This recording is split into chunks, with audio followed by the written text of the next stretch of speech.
nodded furiously. Right. Sooner, then. Tomorrow, maybe? Tomorrow. He'd promised Melissa he'd take her out, but maybe he could come by afterward. It had to get done, like it or not. Brittany would kill him otherwise, and after surviving 10 years of service, including several year-long deployments, he really didn't want to go out because of a 5'2" woman with a grudge. Still, the prospect of working with Charlotte made the whole dessert planning responsibility seem like much less of a chore. Tomorrow sounds good. Too good, unfortunately. He didn't have time for this. Didn't have the right to enjoy it. But he did a little bit anyway. So, tell me, how did buying snickerdoodles turn you into a wedding planner? Melissa shook her head, silky dark hair swinging below her chin, and laughed, that easy musical laughter that used to come so easily. The laugh reminiscent of a few years ago, before life got so complicated, before everything changed because of one rainy night and one bad decision on his part. Will reached forward and tucked the blanket tighter around Melissa's feet, covering her toes that peeked out from under the edge of the fringed quilt.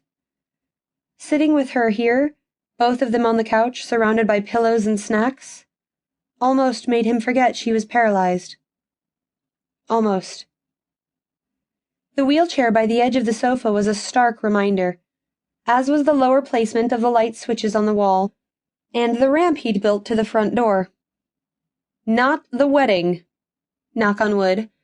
Just let Adam get that idea next. He definitely didn't need his best friend getting any crazy matchmaking schemes. Only the wedding cake. And the other pre-wedding events, which apparently involved even more desserts. But he wouldn't think of all that yet. Charlotte could help figure that out. You know the cake is like the secondary star of the show, right? Next to the dress. Melissa nibbled another bite of her cookie, then pulled it away and studied it. Are you trying to make me fat, by the way? It's not like I can go jog this puppy off my hips. She grinned, her bright green eyes twinkling. But Will was reminded once again that her handicap still bothered him a lot more than it bothered her. But that's because she didn't have the guilt of it weighing on her shoulders, a constant shadow by day and heavy ache by night. He shifted on the couch, simultaneously glad she could joke about it, but wishing she wouldn't. It was awkward. It hurt. He couldn't fix it. Growing up, he'd fixed all of Melissa's problems. That's what a big brother should do. Broken doll? Superglue. Friend mad at her? Make prank phone calls. Boyfriend trouble? Fistfight in the parking lot. It was always easy. But this... He tried to shake it off. Whatever, you weigh, 110 pounds? Your weekly snickerdoodles aren't going to hurt. His sister was tiny. He'd always been able to throw her over his shoulder whenever he wanted. Well, until the last 2 years anyway. Will, come on now, stop it. Melissa's voice, so much like their late mother's, softly pulled him back from the brink. I think this wedding will be good for you. You need to do... stuff. Things. Anything, really. She reached over and squeezed his hand, just like she did that time they went to the state fair when she was 5, and she was afraid she'd get lost.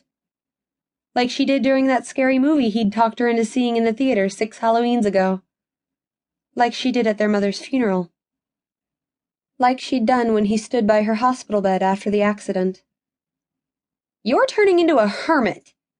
She wrinkled her nose at him. And it's not flattering. Hey now, enough with the insults. But inside he was just grateful she still had a sense of humor. She could call him anything she wanted, and he'd embroider it on a pillow.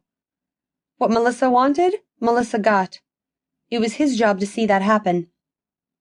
Which was precisely why he didn't have time for this wedding, or anything else that didn't involve paying the bills and making sure Melissa had everything she needed. Maybe not a hermit, but you're heading toward antisocial at best. It's not healthy. She settled back against her nest of pillows. You don't even work anymore.